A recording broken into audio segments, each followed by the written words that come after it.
Beleza, agora sim, boa tarde. Boa tarde. A galera aí do Cais sentiu a pressão aqui na Bahia, né? Se deixar o povo que mexe até demais, né?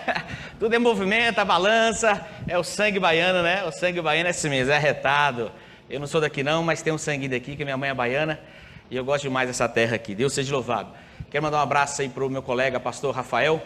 Nós somos parceiros aí, grandes amigos, trabalhamos juntos lá no Espírito Santo, né? E agora a obra nos faz distanciarmos geograficamente, mas graças a Deus pela tecnologia que estamos juntos. Um abraço para a esposa dele que cantou aí, a senhora Sarmento, canta demais, viu? Deus seja louvado, Deus seja louvado.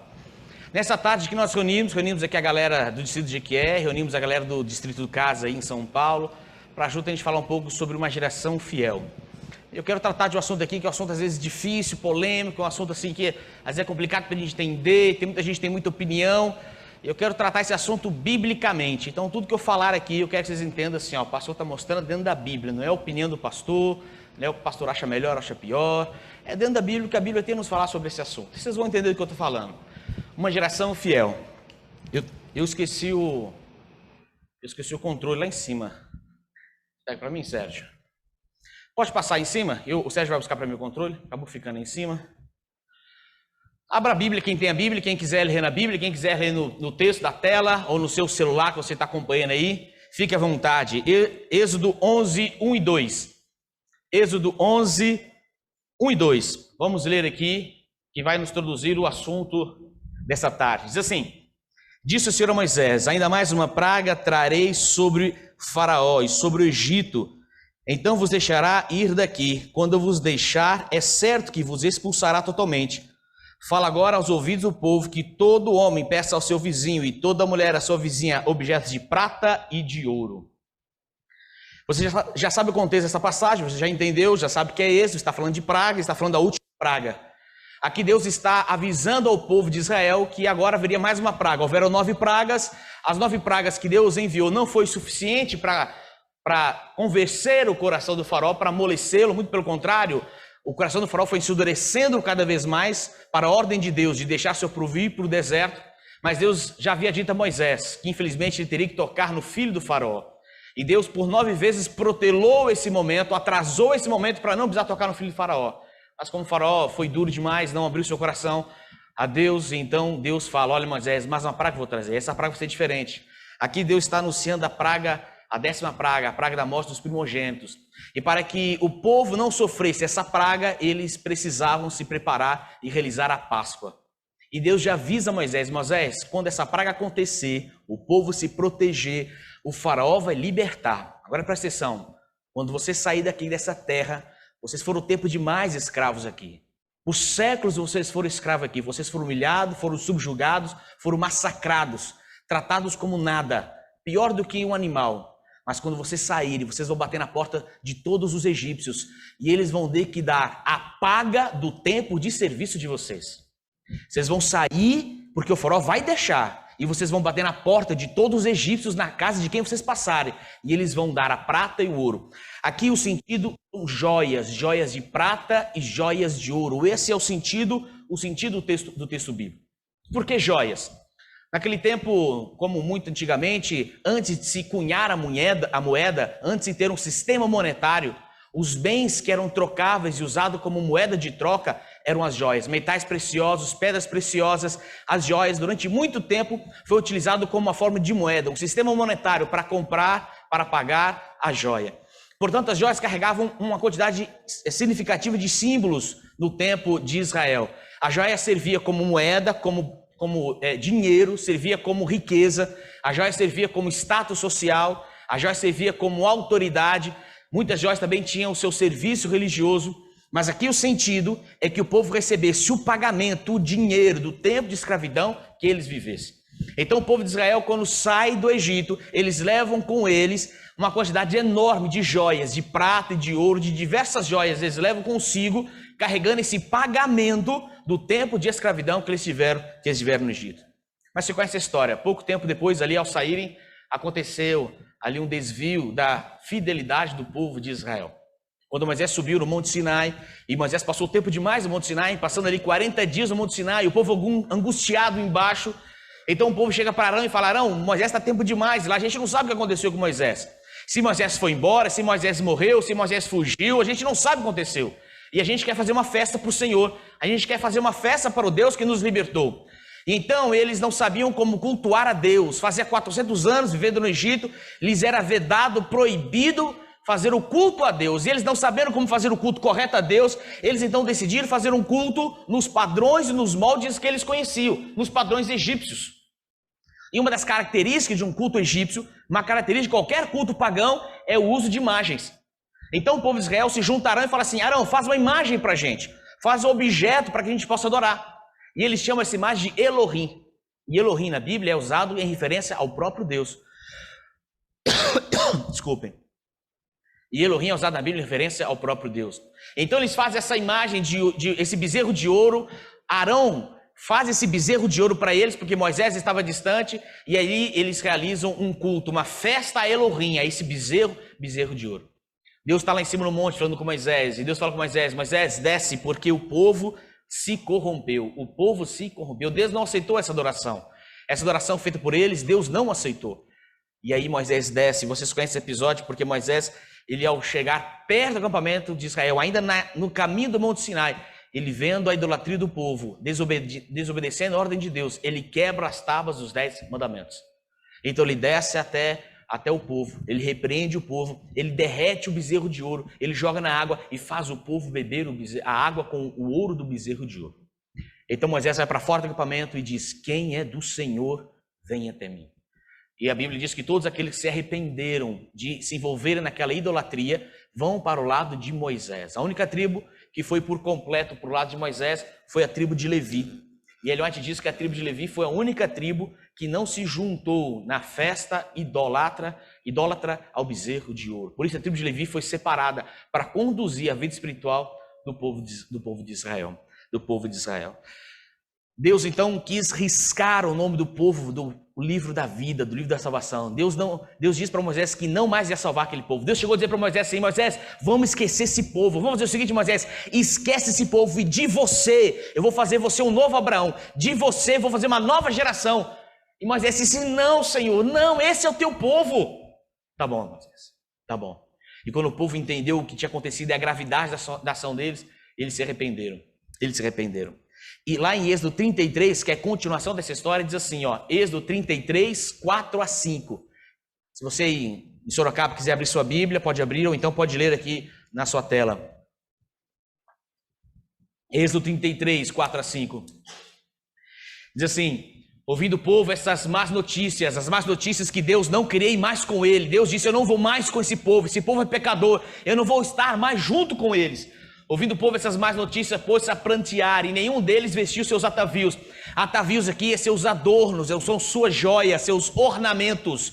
Nenhum deles mais vestiu seus atavios, porquanto o Senhor tinha dito a Moisés: dize aos filhos de Israel, és povo de dura cerviz, se por um momento eu subir no meio de ti, te consumirei. Tira, pois, de ti os atavios, para que eu saiba o que hei de fazer. Tira, pois, de ti. Veja, era comum naquela cultura semítica, os povos, fazia parte de vários povos dessa cultura, no momento de humilhação, no momento de arrependimento, no momento de vergonha, era comum eles tirarem seus atavios, eles tiravam seus enfeites, tiravam suas joias, tiravam tudo que os embelezava, que os ornava, e eles então se vestiam de sacos de pano, e se sujavam com cinzas de brasa, e se jogavam ao chão. Você vai ver isso acontecendo na Bíblia, por exemplo, quando Jonas prega em Nínive e a cidade inteira se arrepende. A Bíblia diz que eles se vestem de saco de cinza e oram a Deus arrependidos.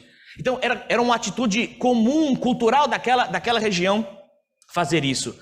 Mas veja, olha que interessante, era uma cultura comum nas culturas utilizar-se disso para demonstrar sua fidelidade.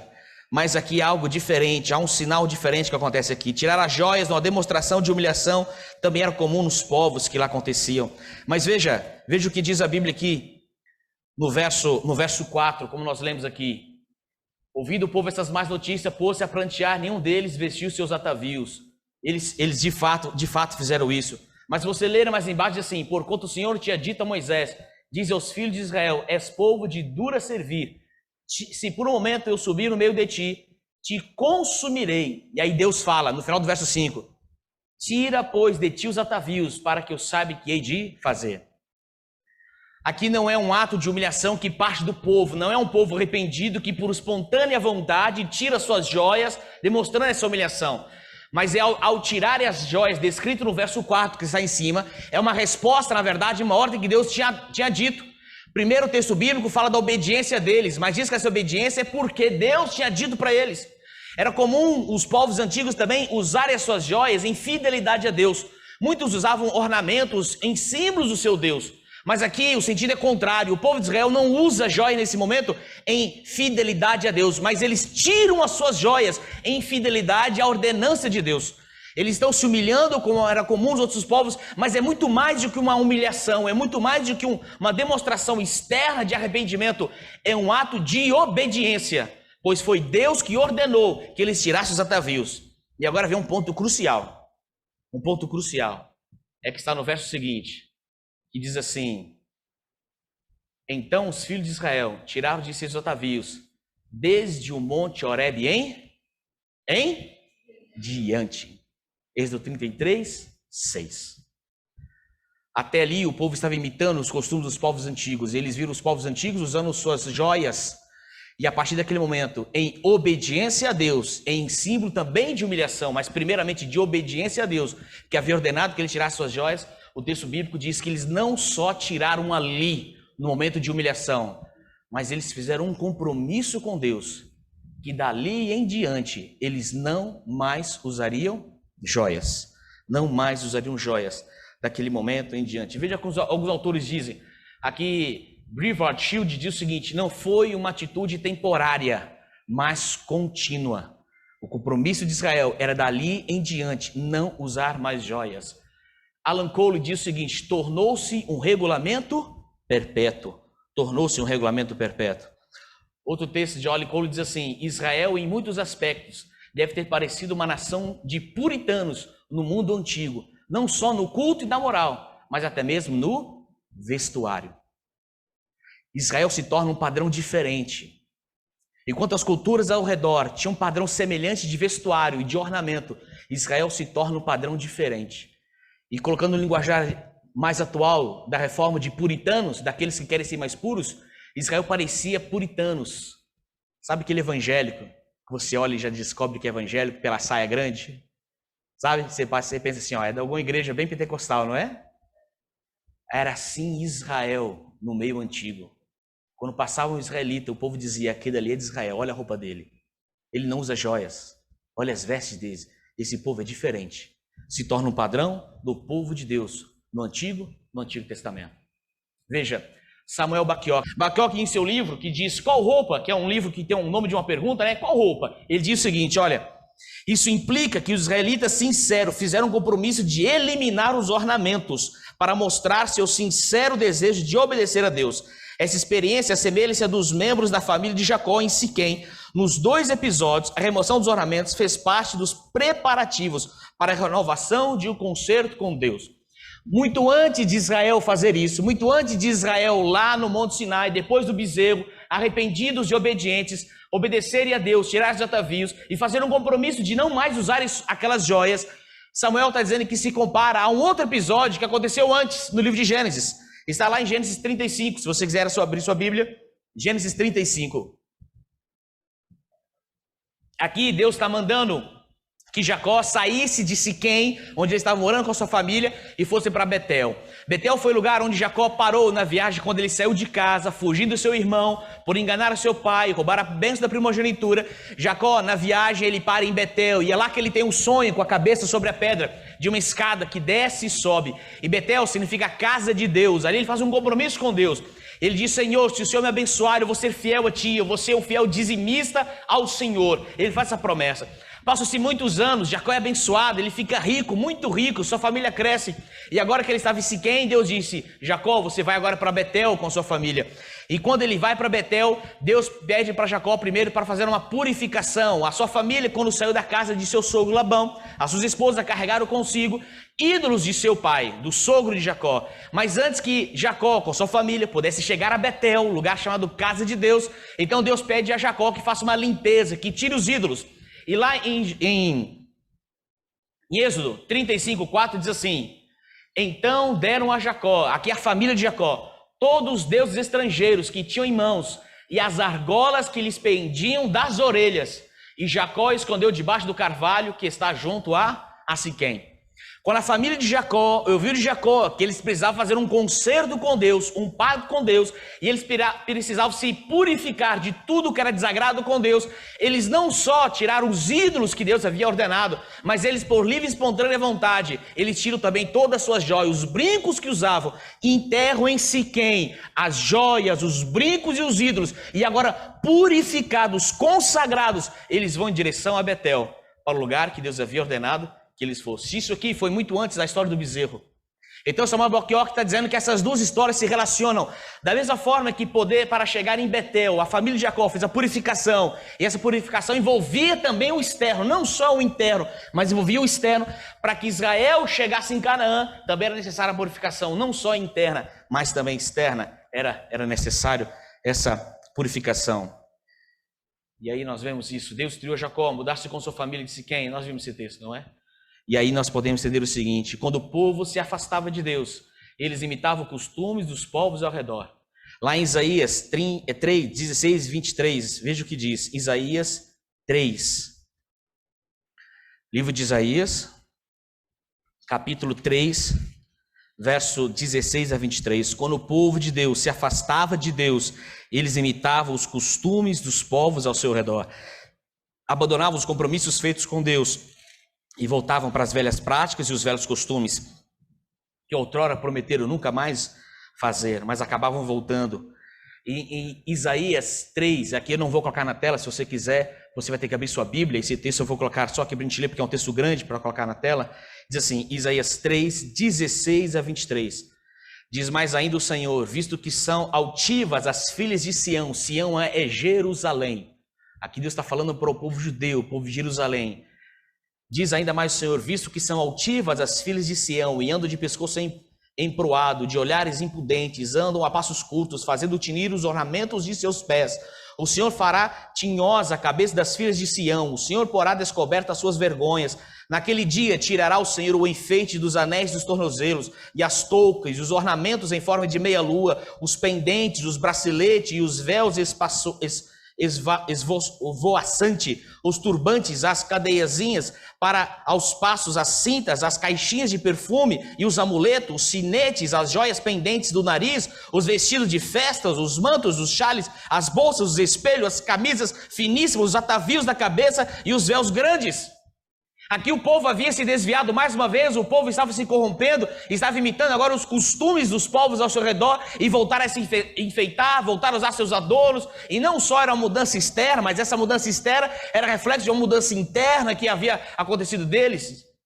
E agora Deus repreende eles, e na sua palavra de juízo Deus diz que é tirar todos esses atavios. Deus promete, como sinal de juízo, tirar todos os seus ornamentos, todas as joias. Esse é o texto bíblico que a maior lista de joias é nesse texto bíblico. Quando Deus diz o que vai fazer com as mulheres, e aqui a gente pode colocar todo Israel, tirando as suas joias, que representavam a sua idolatria, o seu desvio, a sua falta de compromisso, a sua desobediência do pacto que haviam feito com eles, lá após o bezerro de ouro. Olha que interessante, o verbo sur, que aparece ali do hebraico, o verbo tirar, no verso 18, é o mesmo que aparece em Gênesis 35:2. Nós lemos o verso 35:4, né? Que Jacó pega os ídolos e enterra. Mas é no verso 2 que Deus fala com Moisés: tira os ídolos. E a mesma palavra para tira, no Gênesis 35:2, tira os ídolos, sur, é a mesma palavra que Deus diz: eu vou tirar os seus ornamentos. É a mesma palavra. Assim, aqui se traça, de acordo com John Watts, aqui se traça uma conexão direta entre esse luxo de ornamentos e vestuário e a idolatria. O que estava acontecendo aqui é o que tinha acontecido com a família de Jacó. E da mesma forma que a família de Jacó, Deus disse que precisava fazer uma purificação, não só interior, mas exterior também. Deus aqui está dizendo como juízo para o povo de Israel que faria essa purificação por eles. Os tiraria deles, tiraria os seus ornamentos e as suas vestes caras. O mesmo fenômeno é descrito em Oséias, em ligação com o culto a Baal. Lá em Oséias 2:13, diz assim, ó: castigá-la-ei pelos dias dos Balaíns, nos quais lhes queimou incenso, e se adornou com suas arracadas e com suas joias, e andou atrás de seus amantes, mas de mim se esqueceu, diz o Senhor. e se torna um padrão bíblico toda vez que Deus quer expressar, demonstrar através de uma figura de linguagem a infidelidade do povo de Israel. Ele usa diversas vezes como uma mulher que se adorna para ir para seus amantes. Israel, dentro dessa figura de linguagem, se adornava para ir trair o compromisso que havia feito com Deus, ligando o uso de joias com idolatria. Mas em Ezequiel 16, 10-2, eu vou pedir para você abrir sua Bíblia, Ezequiel 16, 3-2, porque alguns vão dizer assim, tá bom, pastor, o senhor está dizendo aí que diversos textos da Bíblia, Deus usa a imagem de Israel como mulher, e toda vez que usa suas joias, é um símbolo de infidelidade, de desobediência, de idolatria, mas lá em Ezequiel 16, 10, pastor, está diferente. De fato, vamos ler aqui Ezequiel 16, 10-2, você que está em Sorocaba, aí na sua casa, se puder abrir sua Bíblia também, acompanhe esse texto, não vou colocar aqui também porque é maior, é bom que você abra sua Bíblia para nos acompanhar. Ezequiel 16, 10-12, diz assim: também te vesti, aqui é Deus falando, também te vesti de roupas bordadas e te calquei com ouro da melhor qualidade, e te cingi de linho fino e te cobri de seda. Também te adornei com enfeites e te pus braceletes nas mãos e colar à roda do teu pescoço. Coloquei-te um pendente no nariz, arrecadas nas orelhas e linda coroa na cabeça. Aqui quem está enfeitando é Deus. Deus aqui é quem está enfeitando a Jerusalém. Mas olha que interessante. Se você ler o capítulo 16 todo, você vai ver que Deus está falando de Jerusalém. Que Jerusalém era uma criança que ele encontrou no meio do deserto. Uma criança que foi rejeitada por seus pais, abandonada, nua e suja do seu sangue. E quando Deus, passando pelo deserto, encontra essa criança, essa menina criança, suja, nua, com seu sangue suja, abandonada por seus pais, então Deus recolhe aquela criança e cuida daquela criança. E aquela criança cresce e Deus faz um compromisso com aquela criança, que agora se torna uma mulher. Deus a lava, Deus a limpa e Deus a veste. E Deus faz um compromisso agora de se casar com ela. E aqui vai um detalhe importante. Aqui, em outro texto também, quando fala de Jerusalém, de Israel como mulher, e Deus adorna, sempre é no contexto de casamento. Lembra que eu falei que as joias tinham vários sentidos, as joias no tempo de Israel antigo? Servia como moeda, servia como ornamento, e uma das coisas que a joia servia era como status e autoridade. E todas as vezes que você vai ler na Bíblia, Deus colocando joia em Jerusalém, sempre estará no sentido de casamento, de Deus casar-se com Israel e torná-la rainha. Então Deus se utiliza do que os povos de Israel entendiam de uma festa, de um casamento, e como uma noiva que iria ser rainha, ia se casar, ser rainha, como se preparava. E Deus se utiliza dessa linguagem para dizer da preparação que ele faria para poder casar-se com Israel. Sempre é nesse sentido. Toda vez que o próprio Israel se veste, é um símbolo de idolatria. E Deus só veste Israel com joias quando Deus quer demonstrar o pacto de fidelidade. Então ele se utiliza da cultura local, que se enfeitava desse jeito para o casamento, para expressar que ele estava fazendo um compromisso de fidelidade. Fidelidade. Mas sabe o que é interessante? Aqui os enfeites são apresentados dentro de um contexto cultural onde tais joias eram utilizadas pela noiva na sua preparação para o casamento. E é nesse sentido que aparece Ezequiel. E olha que diz no verso 16, 8, nós lemos do 10-12, o verso 12 termina, chegaste a ser rainha, esse era o propósito. E o verso 8 que vem antes assim, dei-te juramento e entrei em aliança contigo, diz o Senhor, Deus, passaste a ser minha. Então Deus se noiva com Israel, Deus a prepara para coroá-la e se casa com ela. E é só nesse sentido que Israel é enfeitada, como símbolo de autoridade, que ela se tornaria rainha, esposa do seu Senhor. Mas o texto continua. E se você ler mais adiante, versos 16 e 17, leia comigo. 16 e 17. Ezequiel 16 e 17. Diz assim: tornaste os teus vestidos e fizeste lugares altos, adornado de diversas cores, nos quais te prostituíste. Tais coisas nunca te deram e jamais te darão. Tornaste as tuas joias de enfeite, que eu te dei do meu ouro e da minha prata, fizeste estátuas de homens e prostituíste com elas. O povo de Israel era tão infiel, mesmo quando Deus, numa alegoria, diz feita a mulher Israel, símbolo de Israel, para fazer um compromisso de casamento com ela. Sabe o que Israel fazia? Pegava as joias, as bênçãos de Deus, e usava essa joia para prostituir-se com os falsos ídolos. Lembra? Quando a mulher usa joias, no sentido de Israel, usava para idolatria e para prostituir-se com os outros ídolos, mesmo quando Deus a presenteava para poder fazer um pacto de fidelidade com ela. A única prescrição, veja, esses textos que nós lemos, Deus enfeitando Israel, não é um texto prescritivo. O que é prescrição? Prescrição é uma receita, é uma ordem. Esse texto é descritivo, está descrevendo uma cena. Então, há textos da Bíblia que descrevem, mas não prescrevem. Apenas diz o que está acontecendo, mas não diz que é para fazer igual. É apenas uma figura de linguagem. Ezequiel 16 é uma figura de linguagem, é uma descrição, não uma prescrição. O único texto no Antigo Testamento que prescreve o uso de joias, ornamentos, por assim dizer, é o texto de Êxodo 28. A gente não vai ler, você pode ler em casa, mas vou resumir para você. O único texto do Antigo Testamento que prescreve, que Deus diz que é para usar ornamentos, é quando Deus está falando para Moisés de como vai ser a roupa do sumo sacerdote. É o único momento que Deus fala dos adornos que se colocariam na roupa do sumo sacerdote.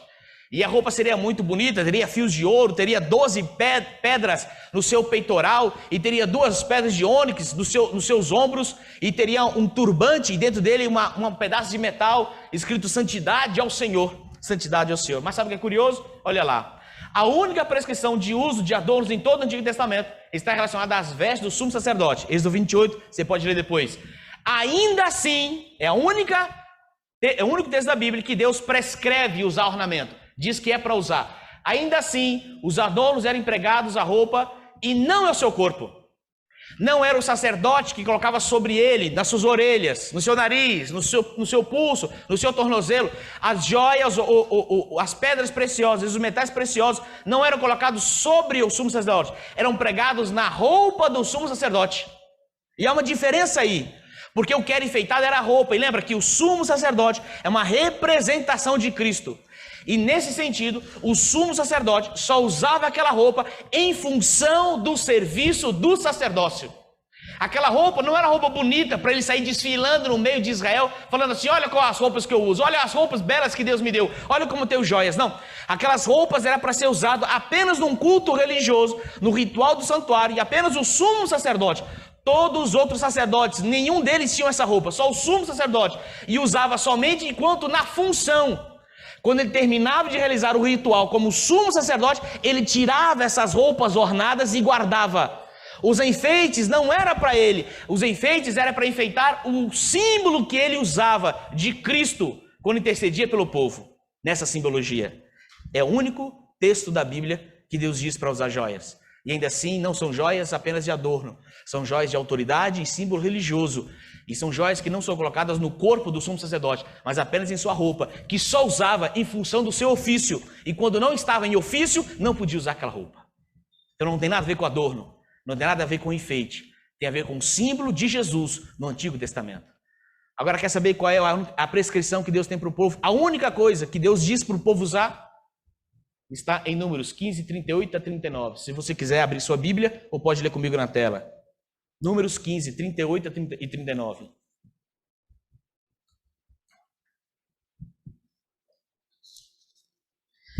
Diz assim: fala aos filhos de Israel e diz-lhes que nos cantos das suas vestes façam borlas pelas suas gerações, e as borlas em cada canto, presas por um cordão azul, e as borlas estarão ali, para que, vendo-as, vos lembrei de todos os mandamentos do Senhor e os cumprais. É a única prescrição de enfeite que há no Antigo Testamento. Borlas são aquelas fitinhas, ali está desaturada a imagem, mas são pequenas tranças de pano, de cordinhas, que eram de cores brancas e azuis, que eram amarradas nas pontas da roupa da pessoa. E não tinha metal, não havia joia, não havia metais preciosos. Era a coisa mais sem valor que existia, mais insossa que podia ser. Não tinha charme, não tinha beleza, não tinha brilho, não tinha valor. Mas essas cordinhas de pano eram as únicas coisas que Deus disse para o povo usar, que simbolizava para eles lembrarem de obedecer os mandamentos de Deus. Toda vez que eles olhassem para a roupa e vissem aquelas borlas, eles tinham que se lembrar do compromisso de serem fiéis, uma geração fiel a Deus. No livro de Apocalipse, agora a gente saindo do Antigo Testamento, nós vamos para o livro de Apocalipse. No livro de Apocalipse também descreve a igreja. Como nós sabemos, biblicamente, profeticamente, mulher é usado dentro da Bíblia como símbolo de igreja. E no livro de Apocalipse também é.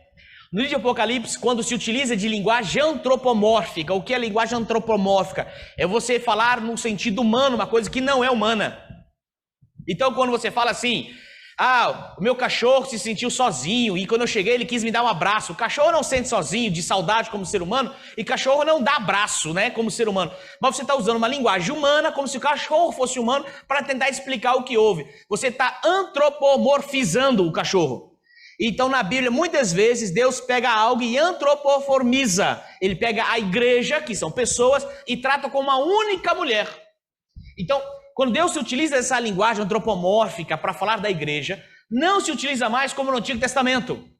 A imagem de joias para adorno. A única joia mencionada é a coroa que tem valor funcional. E as pedras preciosas e o ouro aparecem apenas na descrição literal da santa cidade. Quando você vai para o Apocalipse 12, que a igreja novamente é representada, o seu povo com a mulher, você vê que Deus não mais utiliza aquela figura de linguagem do Antigo Testamento de um casamento. No Antigo Testamento, quando ele fala de um casamento, ele usa a expressão de joias, apenas no sentido do casamento, para coroar Israel. Mas no Novo Testamento, falando da igreja, da mulher do Novo Testamento, já numa cultura diferente, Deus não mais utiliza a ideia do casamento como joias. Deus fala da veste da noiva e Deus fala das suas roupas. E a única joia que a gente pode colocar assim, que ela usa é uma coroa. Porque representa que ela é rainha. E ainda assim a coroa que ela usa não é de metal precioso. Não é de pedras preciosas. São coroa de estrelas. Coroa de estrelas. Livro de Apocalipse. E diz assim, Apocalipse 12:1. Viu-se grande sinal no céu, a saber uma mulher vestida de sol, com sua lua debaixo dos pés, e a coroa de 12 estrelas na cabeça. Representando a mulher, símbolo da igreja do Novo Testamento, Deus não mais utiliza joias, nem mesmo para falar da sua relação de casamento com a sua noiva. Deus não mais utiliza. Deus vai utilizar em Apocalipse 21, quando ele fala da santa cidade, ele fala da sua noiva descendo, a santa cidade. Veja, quando ele fala mulher como igreja, ele não fala de joias. Quando ele fala mulher como a santa cidade, e aí ele descreve a santa cidade. Aí a santa cidade, que é uma cidade literal, tem pedras, tem ruas de ouro, tem pedras preciosas, tem pérola, mas aí não é mais uma figura de linguagem, nem mais é uma pessoa, é uma cidade de verdade. É uma cidade de verdade. E veja, em Apocalipse 19, 7 e 8 fala assim, regozijemos e alegremos, e demos-lhe glória, porque vindas são as bodas do Cordeiro, e já sua esposa se aprontou, e foi-lhe dado que se vestisse de linho fino, puro e resplandecente, porque o linho fino são a justiça dos santos. A gente vai voltar num texto semelhante a isso, mas veja, quando vai falar da roupa da mulher, da sua ornamentação, do seu vestuário, qual é a roupa que a igreja usa no Apocalipse, no Novo Testamento? Linho fino, puro e resplandecente. E o que é esse linho puro? A justiça dos santos. Mas tem outra mulher, não tem Apocalipse? Apocalipse tem outra mulher. Se a primeira mulher de Apocalipse 12 representa a igreja verdadeira, em Apocalipse aqui 17 representa a igreja, o sistema religioso apostatado. E agora, para descrever o sistema religioso apostatado, diz a Bíblia assim, Apocalipse 17:4. Achava-se a mulher vestida de púrpura e de escarlata, adornada de ouro, de pedras preciosas e de pérolas, tendo na mão um cálice de ouro, transbordante de abominação, e com as imundícias da sua prostituição. Quando vai falar da mulher representando um povo verdadeiro, a igreja verdadeira, vestida de linho fino e puro, que são as justiças dos santos. Quando vai falar do sistema religioso apostatado, uma meretriz, vestida de joias, de ouro, de pérolas, e ela sai para praticar suas imundícias e a sua prostituição. Lembra de Israel no Antigo Testamento? Que usava suas joias, se enfeitava para prostituir-se, mesmo quando Deus a presenteava, usava suas joias para prostituir-se. Novo Testamento, também aqui. Quando a mulher usa joias no símbolo do Apocalipse, representa o sistema apostatado, que é infiel e desobediente à palavra de Deus. Veja, essa descrição vívida da grande prostituta nos lembra a descrição profética de Israel, apostatada e enfeitada com ornamentos, com a mulher adúltera. prostituindo-se após os deuses pagãos. Você pode ler depois, Ezequiel 23, 30, Ezequiel 16, 15, Isaías 23, 17. Fala sempre de Israel se adornando para prostituir-se, se adornando para ser infiel a Deus. Abra comigo 1 Pedro, e esse é um dos textos mais utilizados, junto com outro nós vamos ler, para falar de adornos do Novo Testamento. E esses são os últimos dois textos que nós vamos estudar. 1 Pedro 3, 3 a 5.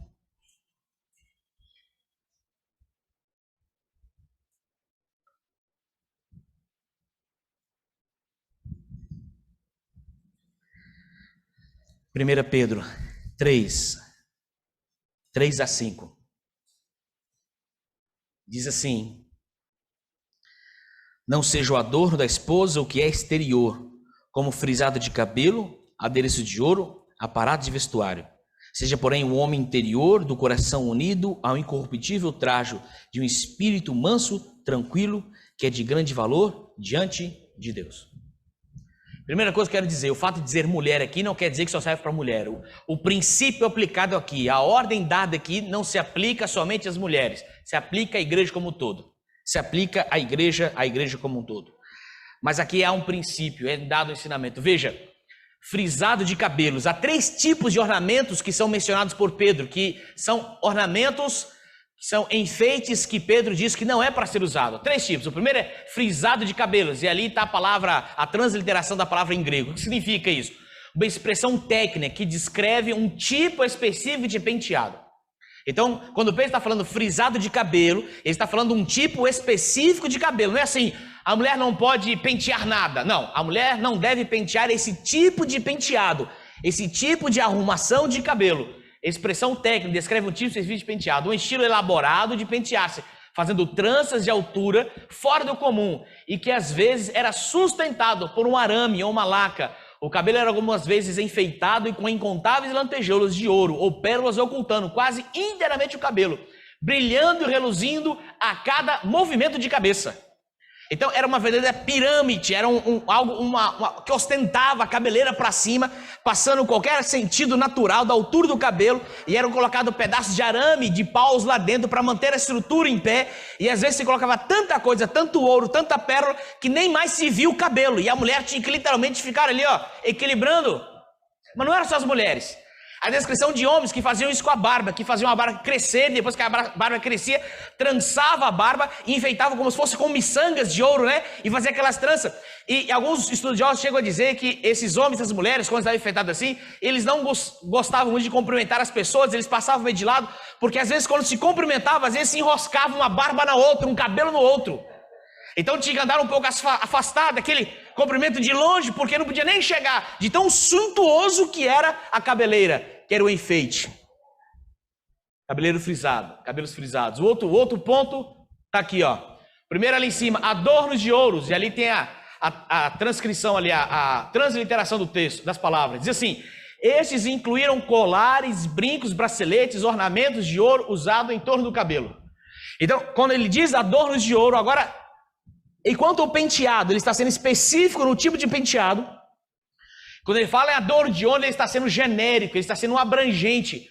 Aqui no adorno de ouro está incluído todo tipo de joia. Enquanto no cabelo, ele é específico no tipo de cabelo que não deve ser usado, é aquele cabelo suntuoso, que é ornamentado demais. Nas joias, ele está dizendo todo tipo de joia, ele está sendo generalista aqui, aplicando esse adornos de ouro a qualquer tipo de joia, brinco, colar, pulseira, qualquer tipo de joia. E o último ponto que ele fala, que são 3, é o aparato de vestuários. Literalmente, usar trajes. Ali o significa. A palavra himation, traduzida como vestuário, designa geralmente uma peça específica do traje. Um manto exterior, formado por uma peça comprida de tecido, usado sobre a chiton, túnica, roupa de baixo. Então veja, quando ele fala do vestuário, quando ele está falando do vestuário, ele está falando também de um tipo específico de vestuário, ele está falando da roupa de cima. As pessoas normalmente tinham 2 peças de roupa, tinha como se fosse uma espécie de um pijamão que ficava por baixo, e tinha uma espécie de outro pano que era colocado por cima. E aí, dependendo a sua riqueza, você tinha essa roupa de cima mais elaborada e mais bonita. o termo que ele utiliza ali está falando dessa roupa de cima. Ele está sendo específico com que tipo de roupa que ele está dizendo. Essa roupa de cima, que muitas vezes, porque a roupa de baixo usava-se algo mais simples, ficava escondido. Mas essa roupa de cima era algo que muitas vezes algumas pessoas, mulheres, mas também homens podiam fazer isso, usar algo que era muito mais caro, muito mais vistoso, muito mais chamativo. E Pedro aqui está dizendo que não deve ser isso. Veja, ele diz assim, não seja, seja porém. Não seja isso, mas seja aquilo. Não seja o frisado de ouro, não seja as joias, nem o vestuário dispendioso, mas seja outra coisa. E ele sempre que não, a palavra não em grego ali é ou é não ali em grego. Está negando a frase no imperativo, como no caso de 1 Pedro 3,3, e depois vem o seja ali, é alá, como se fosse mas. Então Pedro está falando assim, não isso, mas aquilo. Então isso introduz, o mas seguinte introduz o assunto contrastante, simplesmente significa não isto, mas aquilo. Então ele está falando assim, olha, é melhor que em vez de vocês fazerem isso, vocês façam aquilo. Não é isso que ele está dizendo, ele está dizendo assim, não façam isso, e pelo contrário, façam isso outro. Não isso, mas aquilo. Não frisado, não as joias, não vestuário caro, mas aquilo outro. Como nós lemos aqui no início, né? Como nós lemos no capítulo, no texto de Pedro. Pedro usa como base a sua argumentação, o testemunho das mulheres tementes a Deus do Antigo Testamento. Pois foste assim que a si mesmas se ataviaram, outrora, as santas mulheres que esperavam em Deus. Pois foi assim que as mulheres se vestiam. Verso 4, não seja porém o interior do... Seja porém, então ele diz no verso 3, não seja o quê? O frisado de cabelo, o uso de joias e o vestuário dispendioso. Mas seja o quê? Mas seja o homem interior do coração, unido ao incorruptível traje de um espírito manso, tranquilo, que é de grande valor diante de Deus. É isso que é para ser. E sabe qual é a base que ele usa para dizer que é assim? É o verso 5. Pois foi assim também que a si mesmos se ataviaram outrora as santas mulheres. De qual período Pedro está falando? Qual eram as santas mulheres que outrora se ataviaram? As mulheres presentes em qual texto bíblico? O Antigo Testamento. Pedro está dizendo que as santas mulheres do Antigo Testamento se ataviavam como? Se ataviavam como verso 4. O homem interior de coração, unido ao incorruptível traje de espírito manso e tranquilo.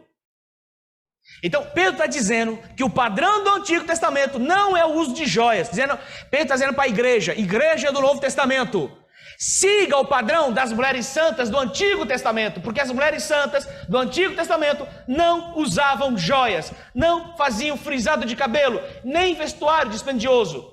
Elas se enfeitavam com o homem interior do coração, unido ao incorruptível traje do espírito manso, tranquilo, que é de grande valor diante de Deus. Então, quando alguém dizer que Israel usava joias do Antigo Testamento, usavam quando se apostatavam, mas as mulheres santas não usavam. Usavam quando apostatavam, mas quando viam juízo, tiravam, porque as mulheres santas não usavam.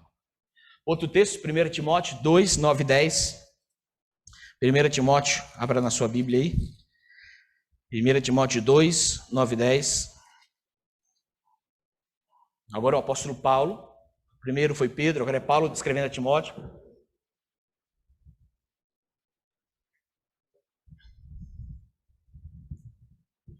Primeiro Timóteo 2, 9 e 10. Diz assim: da mesma sorte que as mulheres em traje decente se ataveiem com modéstia e bom senso, não com cabeleira frisada, ou com ouro, ou pérolas, ou vestiário dispendioso, porém com boas obras, como é próprio as mulheres que professam ser piedosas. Aqui há três textos, a gente pode separar em três partes. A orientação de Paulo, nós podemos separar. No verso 9a, quando fala no verso 9a é a primeira parte, quando você pegasse o verso e dividisse em A e B.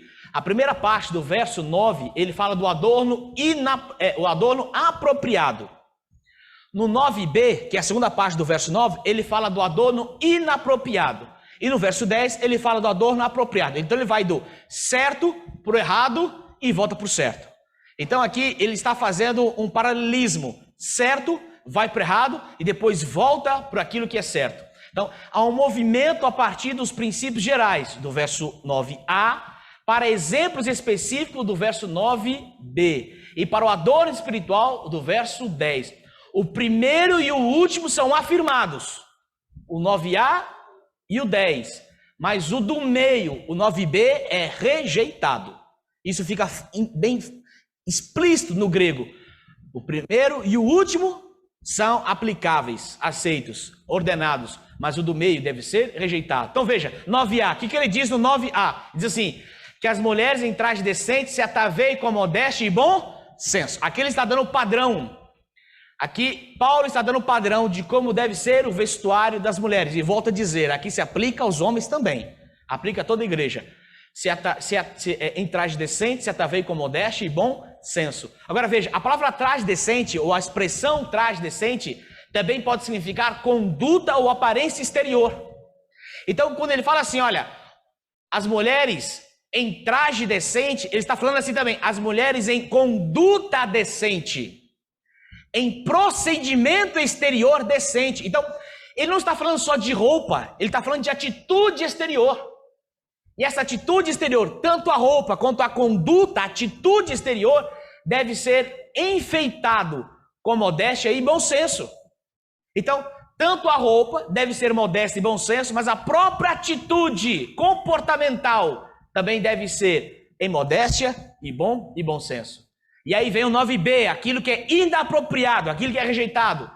Não com cabeleira frisada e com ouro ou pérolas ou vestuário dispendioso. Ele está dizendo assim, ó, isso aqui não compactua com aquilo ali. Um traje decente, uma conduta decente de bom senso, não usa cabeleira frisada e ouro ou pérolas ou vestiário dispendioso. Então, essa ordem negativa serve ao propósito de esclarecer de modo mais específico o que o apóstolo tinha em mente quanto ao assunto de adorno pessoal. Angel Manuel Rodrigues, no livro que ele escreveu para a Casa Publicadora. Veja, no 10, que é a última parte, onde ele volta para aquilo que é apropriado, ele diz assim, porém, com boas obras, como é próprio das mulheres que professam ser piedosas. As mulheres têm uma conduta modesta, um vestuário modesto, e esse vestuário modesto não é com ouro, não é com joias, não é com vestuário caro, nem com trançados de cabelo, mas, e ele volta a dizer, porém com boas obras, as boas obras se ligam ao primeiro, é o vestuário modesto, é a conduta modesta, a conduta correta. Agora se declara explicitamente como ligação íntima entre o adorno e a aparência espiritual do indivíduo, um é reflexo do outro. Aquilo que você usa demonstra quem você é espiritualmente. Aquilo que você usa do lado de fora demonstra quem você é do lado de dentro. E isso é feito claramente ali por Paulo. Aquilo que você mostra de fora demonstra quem você é por dentro. Paulo usa a mesma imagem para descrever os ornamentos apropriados para a mulher cristã, que é usada em Apocalipse para descrever a noiva de Cristo. Lembra em Apocalipse, quando Deus agora no Novo Testamento vai falar da igreja como mulher e como noiva, Deus não fala mais ataviada de joias, Deus fala apenas de linho puro. O que é o linho puro? Justiça dos santos, Apocalipse. E o que é boa modéstia? Para Paulo, boas obras. Do jeito que Deus está dizendo em Apocalipse que a igreja se enfeita, é o jeito que Paulo diz que as mulheres devem se enfeitar, porque boas obras está relacionada à justiça dos santos. Então lá, quando Deus fala da mulher igreja, não é apenas algo simbólico, porque se alguém falar, não pastor, a mulher de Apocalipse 12 é apenas uma linguagem simbólica, mas aqui é prescritivo, aqui Paulo diz como que é. E ele repete o mesmo tema, o mesmo assunto, dito por Deus em Apocalipse.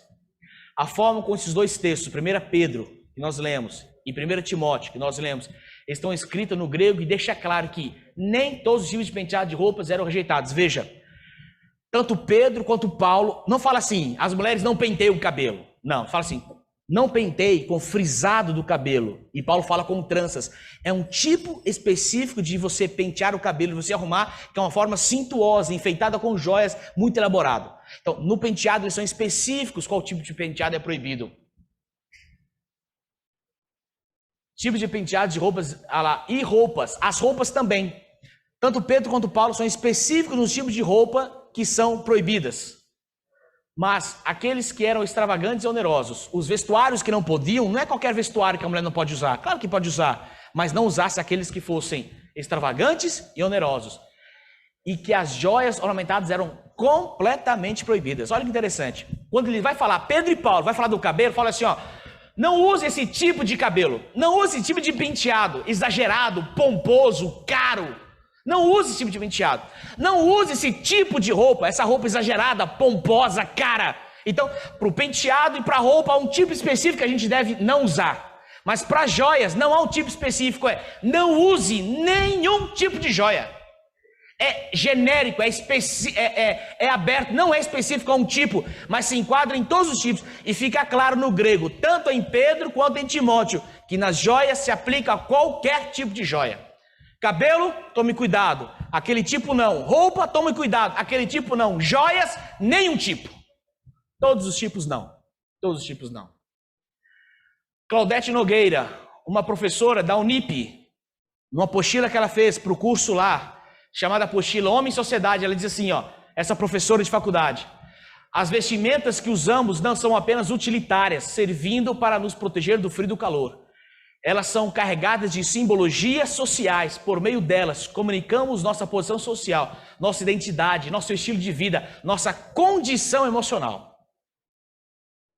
Então a roupa não é só para tapar a nudez e cobrir do frio, ou no dia de calor você usar uma mais fresca. Ela tem uma função social, de identidade, de expressão emocional. Aquilo que você coloca para fora, na sua roupa, demonstra quem você é por dentro. Há uma frase de Shakespeare, um pensamento, né? Escritor Shakespeare famoso, diz assim, o nosso traje revela quem nós somos. Shakespeare, o nosso traje revela quem nós somos. Edgar Howlett diz o seguinte, a importância da roupa não está minimizada na Bíblia, pelo contrário, a revelação de Deus dá o significado espiritual. O tipo de roupa que você veste tem importância espiritual dentro da Bíblia. E último texto. Portanto, quer comais, quer bebais, ou fazais qualquer outra coisa, fazei tudo para a honra e glória, para tudo para a glória de Deus. Esse é um assunto difícil para a gente tratar às vezes na igreja, de modéstia, de vestuário e tratar de joias, de uso de adornos. Você pode ter a sua opinião, você pode pensar diferente, você tem seu direito, mas você não pode dizer que a Bíblia não proíbe. Você não pode dizer. Está bem claro nos textos que nós lemos, tanto no Antigo quanto no Novo Testamento. Deus especifica claramente, e aqui é para a igreja inteira, o tipo de adorno, o tipo de vestuário, o tipo de comportamento exterior, que deve refletir um comportamento interior. E é muito triste quando a gente vê jovens, não só jovens não, vou colocar a igreja em geral. É muito triste quando a gente vê um irmão, uma irmã, trajando trajes, eu digo nem na igreja, na rua, que você, quando vê, você até duvida que é irmã da igreja. E quando você olha, a mensagem que passa não é de uma pessoa cristã que procura a boa modéstia, mas é uma pessoa que revela do seu interior algo que na igreja é escondido, mas que parece que na rua é revelado. A sua roupa diz muito de quem você é, e esse é um assunto importantíssimo dentro da Bíblia. Por ser um assunto delicado, muitas vezes a gente não fala na igreja. Por ser um assunto muito delicado, a gente não fala muitas vezes na igreja, e por respeitar, preste atenção, por respeitar aqueles que ainda não entendem e que estão vindo para a igreja. E é normal um visitante, e se o visitante vier na igreja de bermuda, ele vai entrar de bermuda. Se o visitante vier na igreja com cabelo topetudo, cheio de ouro, ele vai entrar na igreja sim. Se o visitante vier cheio de brinco e argola, ele vai entrar na igreja sim. Nós recebemos todos como são, porque Deus os aceita como são, mas não para permanecerem como estão, mas para transformá-los. Mas a igreja é receptiva a todos. E muitas vezes, pela igreja ser receptiva a todos, em vez de nós estudarmos a Bíblia e mostrarmos o padrão para esses que estão entrando, nós queremos nos tornar igual aos padrões de fora. E a mudança, em vez de ser daqueles que estão chegando, se torna daqueles que já estão. E a influência traga de fora para dentro e não de dentro para fora. A Bíblia é clara. A Bíblia é específica. Pode ser às vezes que o pastor não fala tanto desse assunto. Pode ser que às vezes você não escuta sermões desse assunto. Mas a Bíblia é clara. A Bíblia é específica. Nós chamamos aqui vocês para falar de fidelidade. Isso envolve fidelidade. Fidelidade no que é exterior, mas esse exterior precisa refletir uma fidelidade que é interior. Não é apenas uma mudança externa, mas é uma mudança externa em decorrência de uma mudança interna. Porque tudo que a gente faz, até o que você veste, tudo tem que ser feito para a honra e glória do nosso Senhor. Uma geração fiel. Esse é o nosso apelo, esse é o nosso convite. Uma geração de pessoas santas que se vestem da forma correta, que se adornam com os adornos corretos das boas obras, da justiça dos santos. Assim é a igreja de Deus, descrita na Bíblia. E assim nós oramos que possa ser a igreja de Deus em Jequié e a igreja de Deus em Sorocaba. Amém? Vamos ter agora um louvor. E logo em seguida nós teremos uma participação especial.